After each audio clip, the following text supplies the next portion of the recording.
কোরআনের কাছে কেউ যদি প্রশ্ন করে, ও কোরআন, এই পৃথিবীতে নাজিল হওয়ার আগে তুমি কোথায় ছিলে? কেউ যদি প্রশ্ন করে, কোরআনে কারীম নিজে নিজের পরিচয় শোনায়, আমি কোথায় ছিলাম শোনো। বাল হুয়া কুরআনুম মাজিদুন ফি লাউহিম মাহফুজ, বরং এই কিতাব অতীব মর্যাদা সম্পন্ন সুরক্ষিত ফলকে লিপিবদ্ধ ছিল, আমি ছিলাম লৌহে মাহফুজে, সেখান থেকে এসেছি।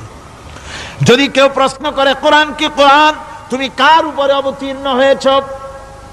জবাব কোরআন নিজেই দেয়, ওয়া আমিনু বিমা নুজিলা আলা মুহাম্মাদ ওয়া হুয়াল হাক্কু মির রাব্বিহিম, ঈমান আনো সেই জিনিসের উপরে যেটা মুহাম্মদ সাল্লাল্লাহু আলাইহি ওয়াসাল্লামের উপর অবতীর্ণ হয়েছে।